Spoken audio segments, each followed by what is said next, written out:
성경의 이름은 제가 지난주에 이어서 신자가 하나님을 뜻하는, 보통 성경에서 한자의 신자가 나오면 하나님을 뜻하는, 그러니까 한자에서는 그걸 귀신 신자라 그래요. 신자, 신, 그런 신을 사용하는데, 저도 옛날에는 이 한자로 성경의 이름을 적을 때에 신명기를 이렇게 앞에 부수를 적고 납신자를 써서 신이라고 했는데, 그게 아니고 신명기의 원래 이름은 신신당부 할 때 두 번을 뜻하는 신자예요. 그러니까 두 번째 하나님의 명령이다 이 말입니다. 그래서 헬라어의 제목과 영어 성경의 제목을 참고를 한다면 듀트로노미라는 이름을 가지고 있죠. 이 듀라고 하는 접속사가 우리가 보통 이중창의 듀엣 노래를 부를 때 듀오라고 부르잖아요. 그런 것처럼 이렇게 듀라는 접두어가 붙으면 두 번째, 둘이라는 의미를 가져요. 그래서 이 신명기는 두 번째 하나님의 당부하신 명령이다, 이런 뜻을 가지고 있어요. 영어 성경과 헬라어 성경 70인역의 제목이 그렇다 이 말이고, 히브리어 성경의 제목은 이 드바림이라는 제목을 가지고 있는데, 이 드바림이라는 말은 그 말씀들, 이런 뜻을 가지고 있어요. 그것은 다시 말하면 모세가 마지막 장면에서 이스라엘 백성들에게 출애굽기, 레위기, 민수기의 내용을 묶어서 가장 핵심적인 것을 재강조하는 그런 말씀이 이 드바림, 그 말씀들, 이런 뜻이거든요. 그래서 이 신명기가 왜 주어졌는가, 그 포지션이 과연 어떤 의미인가, 이런 것을 우리가 잘 기억할 필요가 있고, 그 위치를 잘 생각해 볼 필요가 있다는 것입니다. 그러니까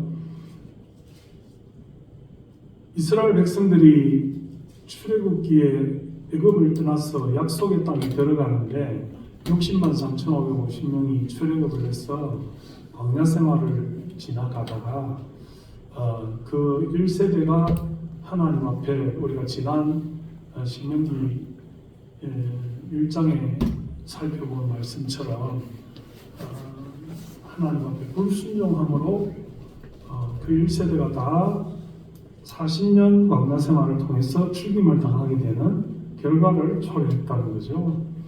그러니까 지금 신명기라는 성경이 주어지고 그 말씀을 듣고 있는 사람들은 1세대들이 다 죽고 2세대들이 다시 듣는 그런 셈이 되는 거죠. 그러니까 1세대들에게 주어졌던 출애굽기, 레위기, 민수기의 말씀들이 2세대들이 세대 교체가 이루어지면서 광야에서 태어난 세대들이라 출애굽기의 의미도 잘 모르고 레위기, 민수기도 잘 모를 수 있기 때문에 그것을 묶어서 다시 재강조하고 있는 말씀이 신명기고, 그 2세대 때문에 신명기가 주어져 있다, 이렇게 생각할 필요가 있는 거죠. 우리는 레위기, 출애굽기, 레위기, 민수기가 좀 어렵고 잘 모르겠다, 이 강조점이 어디 있는지 모르겠다라고 생각을 한다면 신명기를 다시 잘 읽어보고 신명기에 초점을 맞추어서 출애굽기, 레위기, 민수기를 다시 한번 본다면 굉장히 유익하고 도움이 되겠다, 이런 생각을 해볼 수 있습니다. 그래서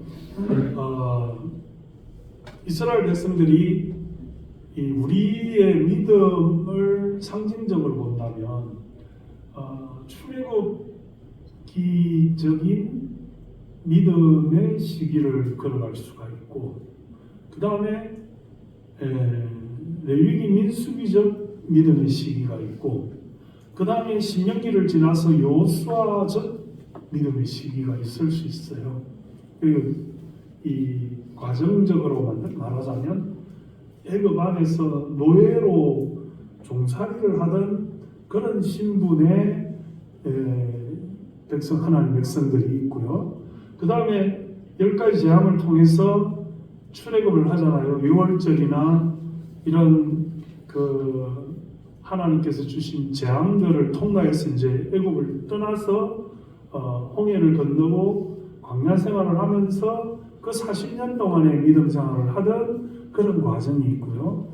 그 다음에 이제 최종적으로는 이 요단강을 건너가서 가나안 약속의 땅에 들어가서 가나안 7족속을 정벌을 하고 거기에서 정착하고 분배하는 그런 믿음의 과정이 있을 수 있다 이 말입니다. 그래서 출애굽기, 레위기, 민수기, 신명기는 그런 과정들을 우리에게 상징적으로 보여주는 거예요. 믿는 사람들이 오늘날 이 시대를 살아가면서 우리는 어떤 과정을 지금 거쳐가고 있는 중인가, 우리는 어떤 단계에 속한 신앙생활을 하고 있는가라는 것을 이 모세오경에서 특별히 창세기를 제외한 창세기가 전체 성경의 서론적 역할을 하고 있고 하나님의 창조와 인간의 타락을 다루고 있다면, 이제 출애굽기는 본격적인 구약의 교회를 다루고 있는 것인데 하나님이 구약 민족의 교회를 통하여 어떻게 구원해 가시는가 하는 그 과정을 우리에게 설명을 하면서 그것이 오늘날 우리에게 적용을 하자면 그것이 출애굽 시대와 또 레위기, 민수기 시대와 그리고 신명기와 여호수아 시대로 이렇게 구별해서 우리가 설명하고 이해할 수 있겠다 이 말입니다. 근데 요즘 어떤 사람들이 예수 믿으면 하나님이 복 주시고 은혜가 넘치고 기쁨이 충만하고 인생이 잘 살아지고 너무너무 좋아. 원래 전도할 때 혹시 그럴 수 있잖아요. 나 예수 믿으니까 너무 좋아. 당신도 한번 예수 믿어봐. 믿음 생활 해봐. 예수 믿으면 정말 좋아. 이렇게 말할 수 있잖아요. 예수 믿어보니까 어때요? 예수 믿어보니까 정말 좋고 정말 신나고 정말 편하고 정말 축복이 넘치던가요? 근데 예수 믿으면 이제 두 가지 양상이 있어요. 예수 믿으면 진짜 좋고 기쁨이 넘치고 축복되고 정말 은혜와 평강이 충만하다 이러는 분도 계시고, 또 어떤 분 예수 믿으니까 너무 피곤해, 너무 할 일이 많아, 너무 양심에 가책이 되니까 괴로워, 또 뭐 요구하는 것도 되게 많아, 헌금도 해야 돼, 봉사도 해야 돼, 전도도 하라 그래, 너무 힘들어, 그냥 옛날에 편하게 그냥 살던 때가 더 좋았던 것 같아. 믿음이 연약한 세가족으로 있던 때가 좋지, 점점 집사가 되고 권사가 되고 믿음이 강해질수록 더 힘든 것 같아, 이렇게 말씀하시나요? 어떤 것 같아요? 어떤 편이에요? 이걸 이제 설명을 하는 거죠. 자, 애굽에 있는 믿음 생활을 하는 사람은, 애굽에서 믿음 생활을 하는 사람은 종살이 한다는 불편이 있을 뿐이지 생계가 보장되어 있어.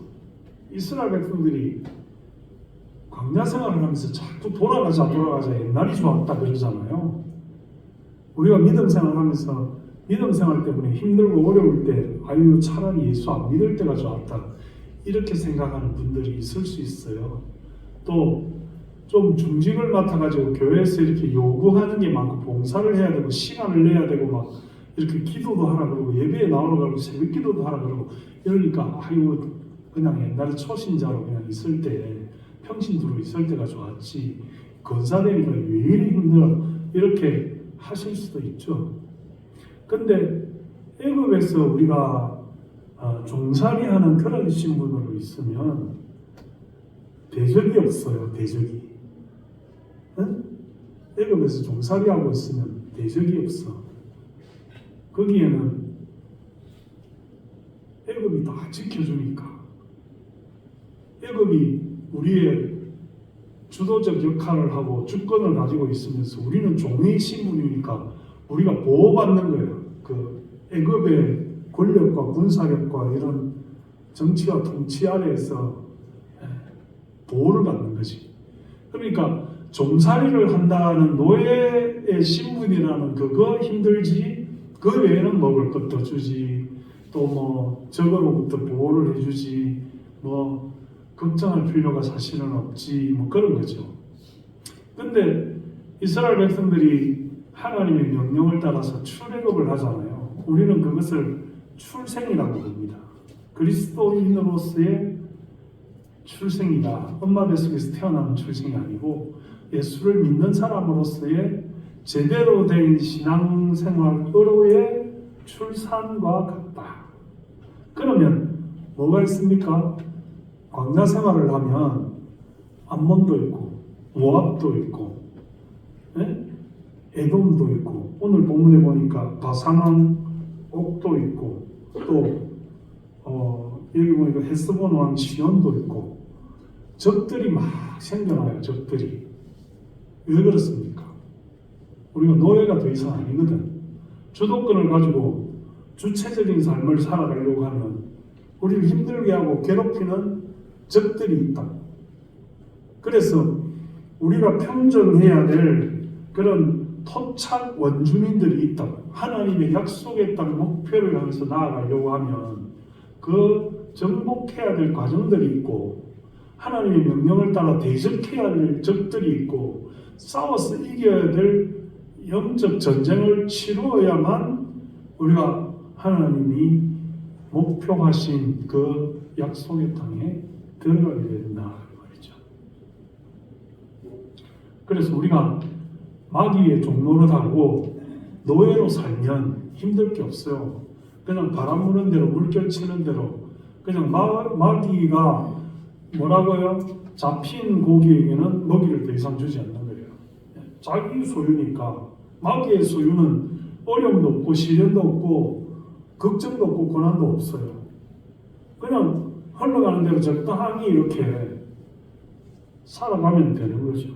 그러나 믿음으로 살기로 다짐하고 하나님 목표를 향해서 나아가기로 작정하는 그 순간에는 항상 정복해야 될 단계들이 있는 거죠. 1단계, 2단계, 3단계, 4단계 나아가서 약속의 땅 가나안으로 가면 그 가나안으로 가는 와중에 대적들이 있고, 가나안에 들어가서 7 가나안 족속들이 있고, 이래서 그 대적들을 정복하고 영적 전쟁에서 싸워 이겨야만이 그런 옛날에 예를 들어서 뭐 내가 마귀의 권세 속에서 애굽의 노예로 살면 땅바닥에 돈 떨어져 있으면 그냥 주워서 맛있는 거 사 먹으면 되고, 누가 뭐 유혹해가지고 어디 놀러 가자 그러면 주일날 아무 가책 없이 그냥 놀러 갔다가, 또 뭐 어디 술 마시고 뭐 담배 피면서 뭐 육신의 향락을 즐기는데 유혹을 받으면 그거 뭐 하는 거리낌이 없이 그렇게 하면 되지만, 바로 살고 믿음으로 살고 하나님의 은혜로 살고 우리를 하나님의 뜻 가운데서 이끌어 가심으로 살려고 하면 어떻게 합니까? 그 유혹과 싸워서 이겨야 되고, 그 끌어당기는 그 힘을 거부해야 되고, 반대해야 되고, 저항해야 되고, 그렇게 해야 되잖아요. 보세요. 옛날에 예수님의 제자로 살던 사람들이 그냥 바다에서 고기 잡고 그냥 그렇게 살 때는 힘든 게 없었잖아요. 근데 예수님의 제자가 되고 난 이후에는 어때요? 사람들의 문제를 해결해 줘야 되잖아요. 네. 또 예수님의 말씀을 시행에 옮겨야 되잖아요. 그렇죠? 오병이어의 이런 위기 속에서 뭔가 대책을 내놔야 되잖아요. 또 예수님이 기도하러 올라가셨을 때 사람들이 물에도 넘어지고 불에도 넘어지는 이 귀신 들린 사람 해결해달라고 요청하면 그것을 기도해서 마귀를 물리쳐야 되는 그런 책임이 따르잖아요. 그러니까 얼마나 많은 시련과 핍박과 고생과 어려움과 영적 전쟁과 이런 속에서 그 믿음이 성숙해 가는 거죠. 그래서 우리가 이 출애굽의 믿음의 단계, 그 다음에 광야 생활을 하는 믿음의 단계, 약속의 땅 목표로 들어가서 가나안 속에서의 믿음의 단계가 각기 다르다는 것이고, 예수 믿으면 그냥 모든 게 다 해결되고 만사형통하며 복이 넘치고 기쁨이 충만한 것이 아니라는 거예요.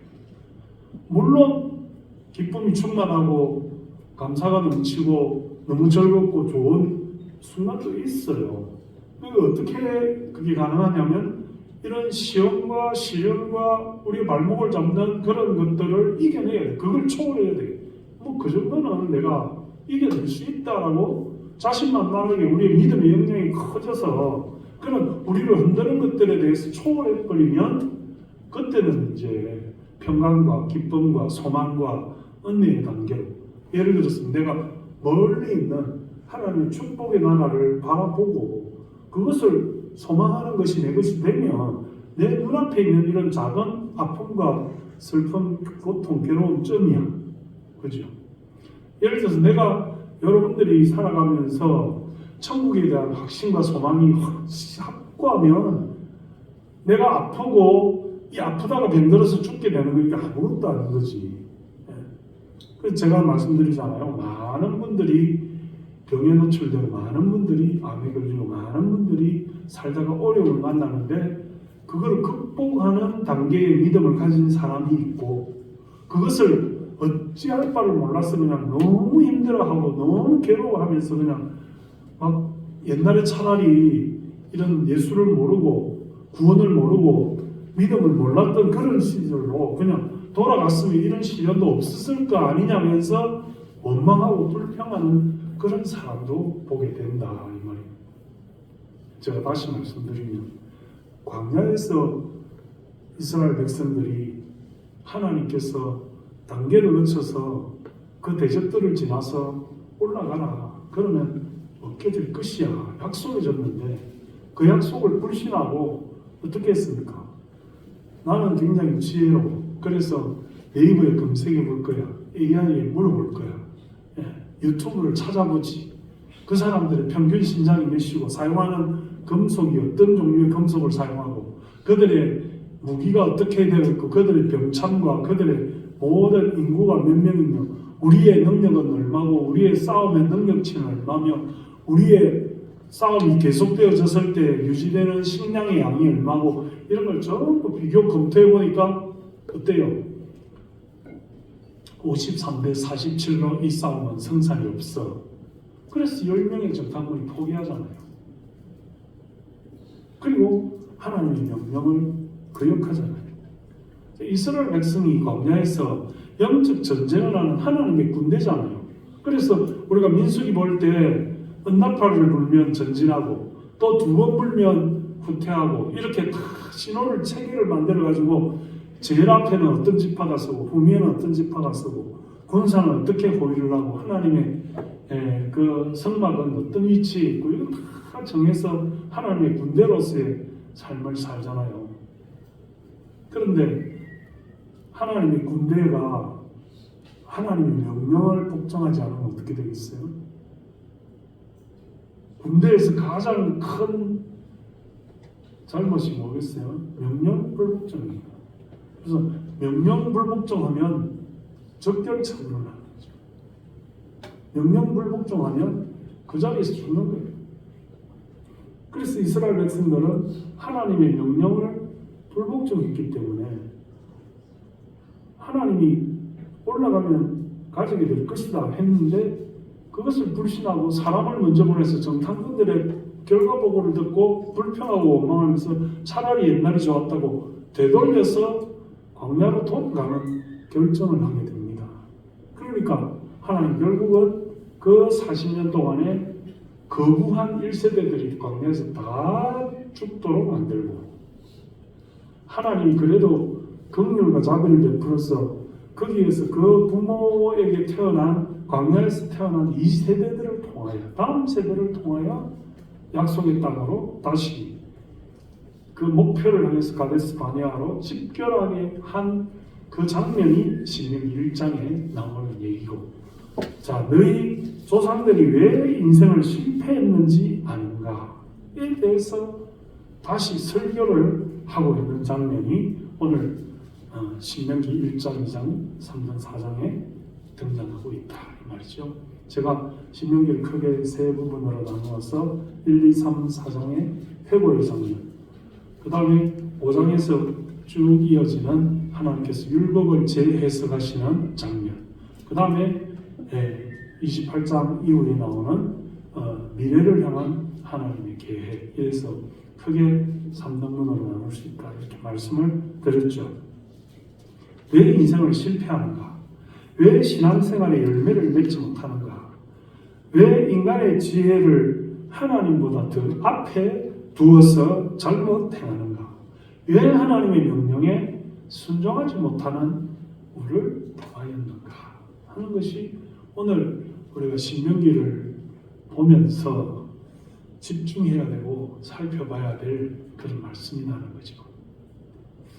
지금도 여러분이 주의해야 될 것은 제가 여러분들에게 어떤 사람의 말을 여러분들에게 전해드리는 그런 개근을 하거나 만남을 하는 자리가 아니고 하나님의 말씀을 전하는 자리잖아요. 그러면 하나님의 말씀을 잘 마음에 새기셔야 돼요. 제가 말씀을 드리잖아요. 왜 인생을 실패하는가? 그 안 들으면 또 실패하는 거라. 안 듣고 있으면 또 실패하는 거라. 집중을 하지 않으면 왜 신앙생활의 열매를 맺지 못하는가? 또 못 맺는 거예요. 왜 인간의 지혜를 하나님보다 앞세우는가? 여러분 또 그런 우를 범하게 된다고. 인생을 살면서 아니 예수 믿는데 왜 이렇게 점점 더 힘들지? 점점 더 어렵지? 점점 더 그런 고난이 우리에게 닥쳐오지? 당연하죠. 당연하죠. 자, 오늘 우리가 말씀을 보면 하나님께서 이 헤스본 왕 시온에게 사자를 보내어서 평탄하게 이 나라를 지나갈 수 있도록 해다오 이렇게 하신다고요. 하나님은 어떤 분이냐면 굳이 전쟁을 통해서 멸망의 길로 가는 것을 원하는 분은 아니세요. 우리가 뭐 지금도 이스라엘과 미국이 연합을 해서 이란과 전쟁을 하는 그런 와중에 있습니다만 이게 사실 전 세계적으로 영향을 주고 또 많은 이 사람들이 불편을 겪게 되죠. 저도 보니까는 기름값이 올라가고 자동차에 저희 동네에는 이 농협주유소가 굉장히 기름이 싼데 금요일날 가보니 기름 넣으려고 가보니까는 기름 다 팔리고 없다고 막 주유소 폐쇄를 해놨더라고. 그 집 기름이 한 100원 정도 싸거든. 그래서 그 전날 목요일날 기름 넣으려고 가보니까 줄을 한 몇백 미터 차들이 줄을 서 있어서 못 넣고 새벽기도 갔다 와서 넣어야지. 그러고 금요일 새벽기도 갔다 와서 넣으려고 가보니까는 그 기름 차들로 주유소를 딱 폐쇄를 해가지고 기름 다 팔렸어요. 기름 없어요. 이러더라고. 그래서 어쩔 수 없이 좀 비싼 데 가서 넣었는데 불편하죠. 우리가 러시아하고 우크라이나 전쟁할 때도 참 오랫동안 힘들었고 또다시 전쟁이 성공이 나니까 쉽지 않죠. 그래서 우리 생각에는 이러쿵저러쿵 또 불평은 왜 저러는지 언제 끝날는지 경제적으로 또 안보적으로 얼마나 위협이 될는지 그런 생각도 하게 되죠. 그러나 하나님께서는 성경을 통해서 우리에게 말씀하시지만은 하나님은 전쟁을 좋아하시는 분은 아니세요. 이 성경에 보면 이스라엘 백성들이 애굽 땅을 떠나가는 그런 와중에서도 애굽 왕 바로와 전쟁을 벌여서 이스라엘 백성이 떠나간 그런 경우는 아니거든.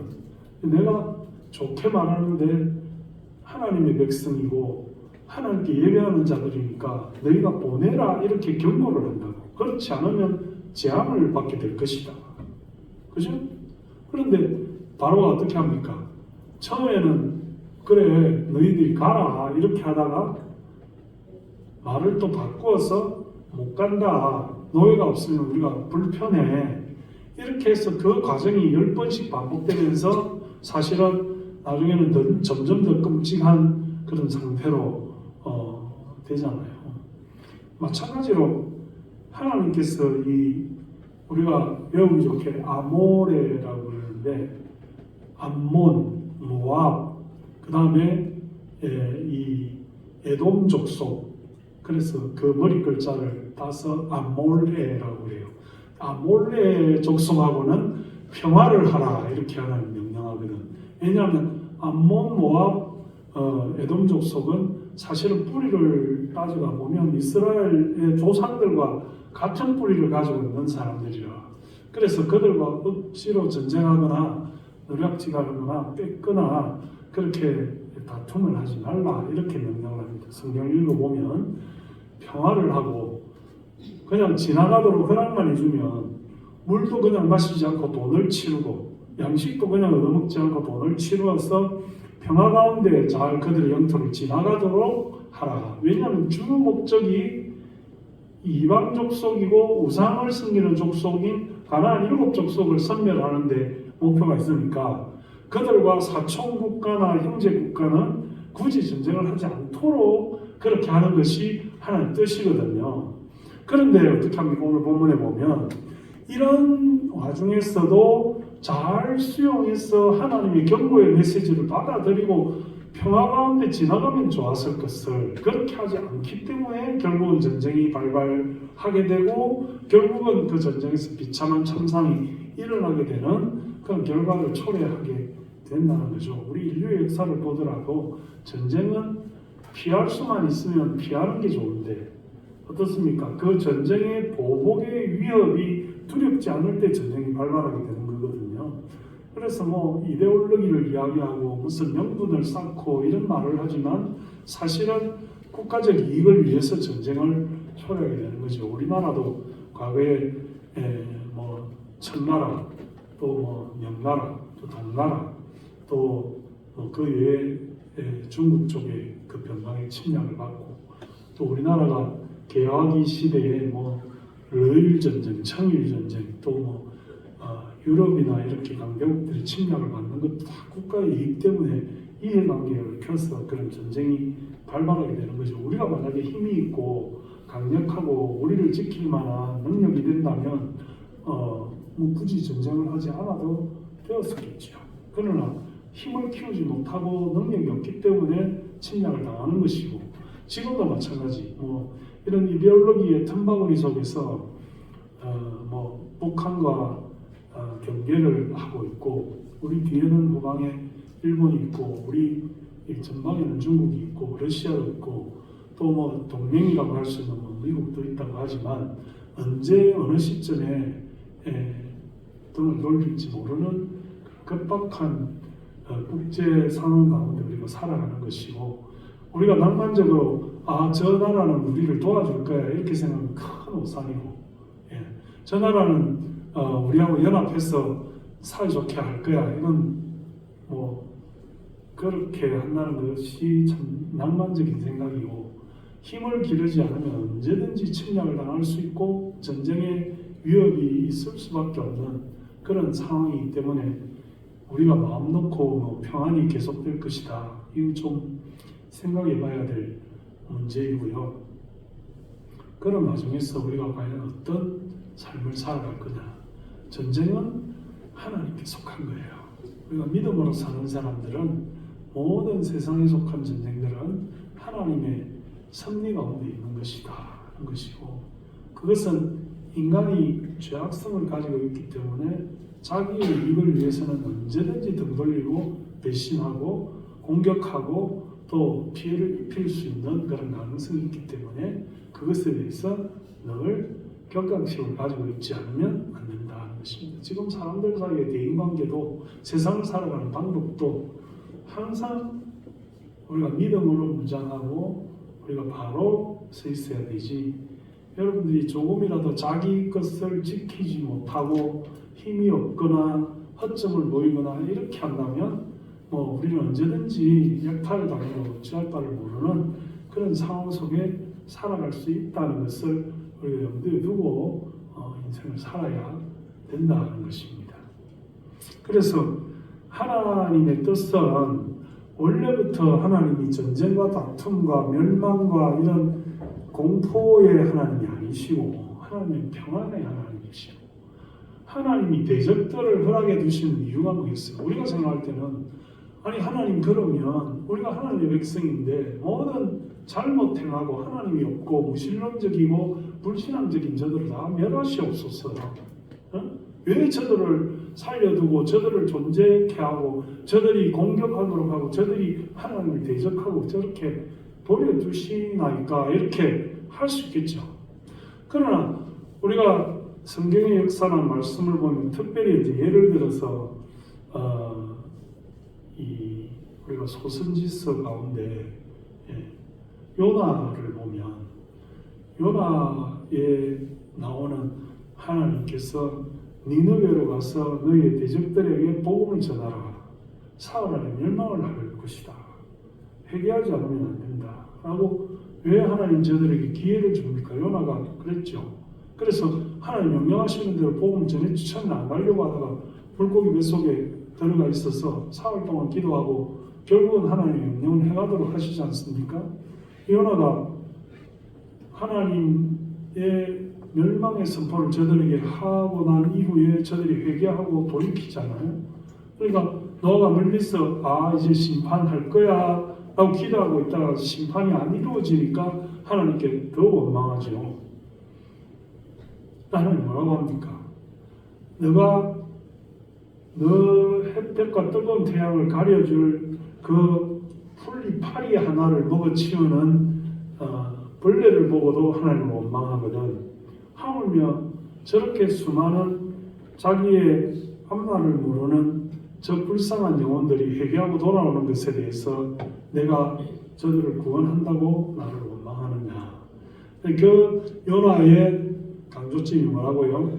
하나님은 이방에게도 하나님이 이기적으로 하나님을 믿는 하나님의 백성들만 구원하고 보호하고 그 영역 안에 있는 것이 아니라 하나님 불신자들에게도 기회를 주시며 이방 민족에게도 복음을 전하시며 하나님은 온 민족을 사랑하시는 그런 긍휼과 자비 하나님이시다라는 것을 보여주는 거고, 또 한편으로는 우리가 믿음 생활하는데 에베소서, 골로새서 이런 서신에도 나와 있지만 내 원수를 사랑하라. 너에게 고난을 주고 너를 멸망케 하는 자들을 위해서 기도하라. 내 원수가 오른밤을 지고 왼밤을 돌려대라. 우리의 신앙 가운데 많은 부분이 시련과 고난 가운데서 연단을 받는 것을 우리의 신앙의 굉장히 중요한 과정으로 하나님 말씀하고 있다고요. 아까도 말했지만 우리에게 출애굽을 한다고 끝나는 게 아니라 광야가 있는 거예요. 광야를 가면 뜨거운 태양빛이 있고 밤에는 추위가 있고 우리는 먹지 못하는 그런 굶주림이 있고 목마름이 있는 것이 하나님께서 구원의 과정을 가는 우리들에게 주는 시련이라 이 말입니다. 때로는 바사한 옥이 있고 때로는 이 본문의 헷성어 나온 시온이 있고 때로는 아말렉이 있고 때로는 모압이 있고 때로는 이런 이방 족속들이 괴롭히는 그런 시련들이 우리 가운데 있는 것이다.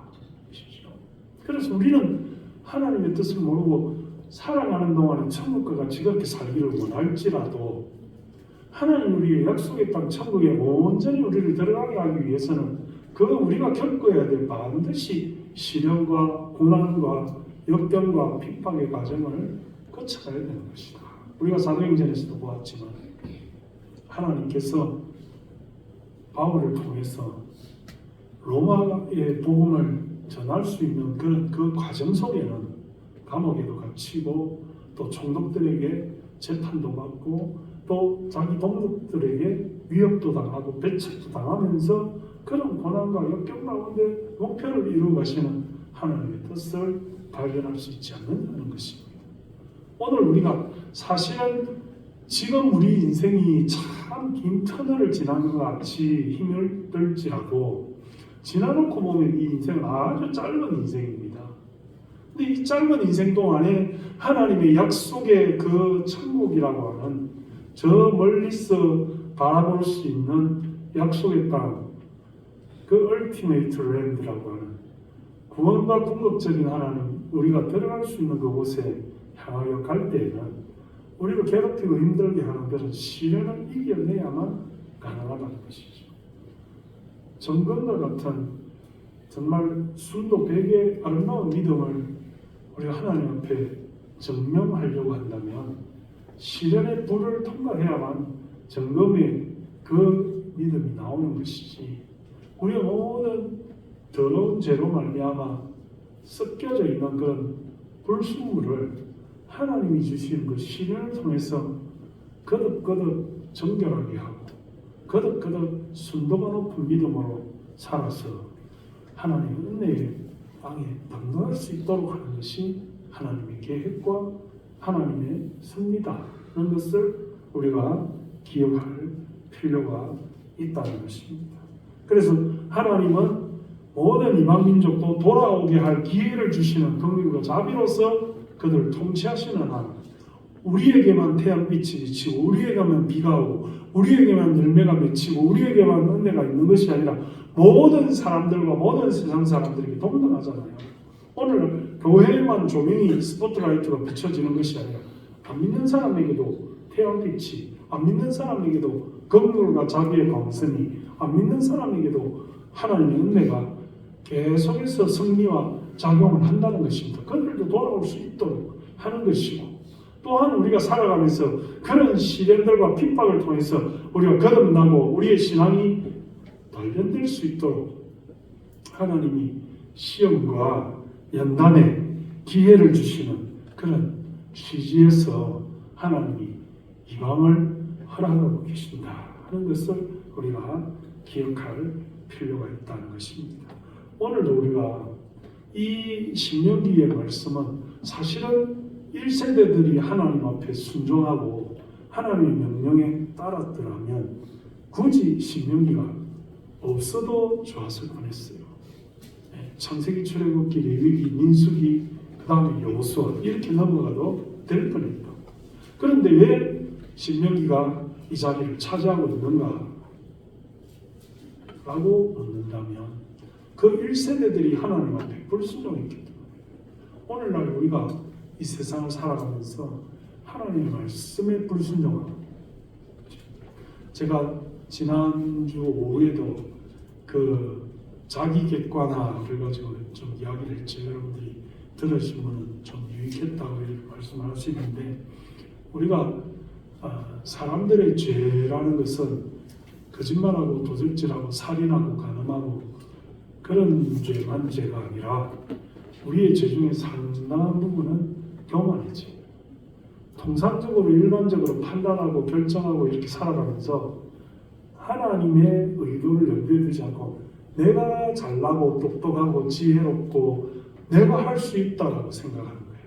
그래서 여러분들이 스스로 막 그 지혜를 찾고 그 포털 사이트에서 얻은 그런 답을 찾고 어떤 음식이 건강에 좋고 어떤 약을 먹으면 병을 낫게 하고 어떤 사람과 친하게 지내고 어떤 곳에 투자를 해야 내가 행복하게 살 수 있다는 것에 큰 머릿속에 사로잡혀서 하나님을 무시하고 하나님의 뜻을 가볍게 여기고 우리가 죄인이며 하나님 앞에 낮아지며 하나님의 명령에 순종해야 된다는 사실을 망각하고 살아가는 거예요. 그렇기 때문에 결국은 인생을 실패하고 믿음의 열매를 맺지 못하고 약속의 땅에 들어가지 못하고 정말 이렇게 주일날 하나님 앞에 나와 예배하며 말씀을 들고 실행에 옮겨서 하나님 앞에 열매 맺고 드려지는 그런 신앙생활을 하지 않기 때문에 과연 여러분들이 이 자리에 오늘 믿음 생활하면서 나는 1세대처럼 불순종하지 않는 사람이야. 나는 2세대처럼 순종하는 사람이야.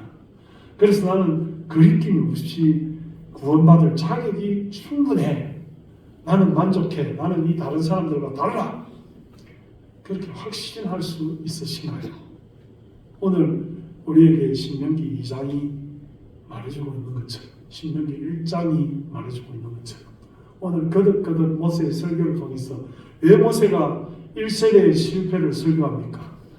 그 다음 세대가 그 앞선 세대의 실패를 다시 답습하지 말라고 하나님께서 이 모세를 통해서 모세의 설교를 통해서 우리에게 다시 한번 신신당부하고 강조하고 있는 말씀이 그 말씀이다 라고 하는 것입니다. 사랑하는 성도 여러분, 죄악의 노예가 되면 감각이 없어요.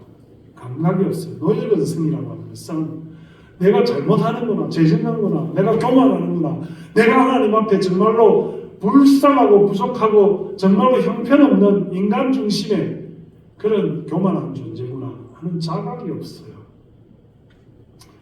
그래서 사람은 출애굽을 해야 되고 그래서 사람은 광야에서 고생을 해봐야 되고, 그래서 사람은 먹을 게 없어야 되고 입을 게 없어야 되고 대적들이 들끓고, 그래서 사람은 태양빛이 강렬해서 구름기둥으로 보호를 받아봐야 되고, 그래서 추울 때는 하나님의 불기둥을 경험해 봐야 하나님 참 도와주셔서 감사합니다. 나는 하나님 없으면 살 수가 없어요. 나 같은 죄인이 어떻게 구원받겠습니까? 라고 자기 고백을 하게 되는 거예요. 우리가 주님 앞에 나올 때도, 주님, 나는 세례라는 과정을 통해서 내 모든 인간의 모습을 물속에 처박혀 내 죄인된 과거가 죽어지고 거듭나서 주님 앞에 나와왔습니다 하고 기도할 수 있어야 우리는 구원의 기억자를 시작할 수 있는 거예요. 그렇지 않으면 출애굽이 안 돼. 너의 근성으로 살고 감각이 무뎌져 있고 자기 객관화가 이루어져 있지 않아요. 자기가 옳다고, 자기가 선하다고, 자기가 착하다고, 자기가 구원받을 만하다고 생각하는 사람은 다 남들이 못해. 남들이 다 대적들이야. 남들이 다 부족하고 남들은 다 너무나 엉터리들이라고요. 자기가 최고지. 사랑하는 성도 여러분, 우리가 하나님 앞에 믿음으로 구원받는 삶을 살리면 갈등이 없을 수가 없어요. 내가 살면서 아니 왜 이렇게 갈등이 많지? 저 사람이 미쳤나? 나를 왜 발목을 잡고 늘어지고 저렇게 나를 괴롭히고 힘들게 하지? 왜 그렇게 했어요? 왜 그렇게 했어요? 구원받는 사람들은 대적들이 반드시 있다는 거예요. 가나안 땅에 들어가서 거기가 끝이라고 생각했는데 거기에 7 족속들이, 그 토착 원주민들이 우리를 괴롭힌다고요. 거짓말하는 영이, 교만의 영이, 간음의 영이, 물욕의 영이 우리를 괴롭히고 있던 토착 원주민이 내 가슴 속에서 내 발목을 잡고 구원받지 못하게 방해를 하고 있다. 그래서 갈등이 있는 것이고, 예수를 온전하게 바르게 구원받는 백성이 되려고 하면 그냥 이루어지는 게 아니라고요. 그들과 다 싸워서 이겨야 되고 정복해야 되고 눌러야 되고 그들을 쫓아내야 되고 그들을 대적해서 나를 괴롭히고 유혹하는 모든 갈등의 근원들과 원천들과 봉쇄를 해버리고 온전히 성령의 지배를 받고 하나님께 의뢰해야 우리가 구원의 자리에 이를 수 있다.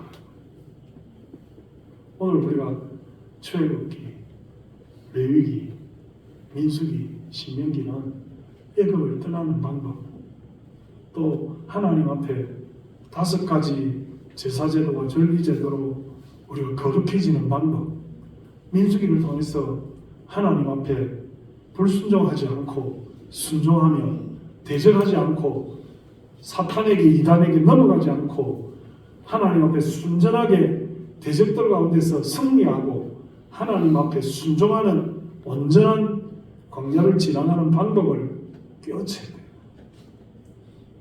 민수기 지난번에 다 공부했는데 다 잊어버렸죠. 하나님의 언납할 소리를 들어야 된다. 영적 전쟁의 자리를 나아가야 된다. 네. 전쟁을 하려면 스쿼트도 하고 또 운동도 하고 또 런닝도 하고 팔 힘도 기르고 무산소 운동도 하고 이렇게 해서 마귀와 싸워서 이기려고 하는 말씀으로 무장하고 기도로 이겨내고 눈이 반짝반짝하고 참 하나님 앞에 예배에 정말 최선을 다해서 집중해야 되는데 전부 흐리멍텅 졸다가 머릿속에 다른 생각하다가 엉뚱한 생각하고 목사님 오늘 설교를 좀 빨리 마치고 배고픈데 밥 먹어야지 이 하다가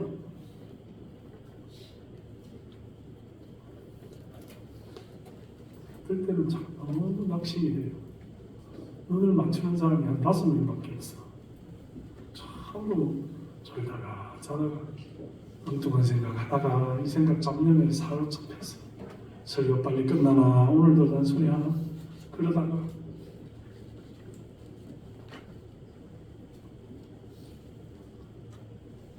사랑하는 성도 여러분, 애굽을 벗어나기 위해서 10가지 재앙이 필요한 거예요. 사람들이 피 흘리고 넘어지고 물이 변해서 피가 되고 벌레가 날아 돌아다니고 얼마나 힘들겠어요. 쉽겠어요? 출애굽이 광야가 쉽겠어요? 홍해가 가로막혀 있고 뒤에는 대적들이 쫓아오는데 쉽겠어요? 하늘에서 태양이 장렬하고 사막 같은 온도가 올라가고 밤에는 추워서 죽을 것 같은데 하나님께서 지켜주지 않으면 한시도 살 수 없는 40년의 광야 생활이 쉽기만 하겠냐고.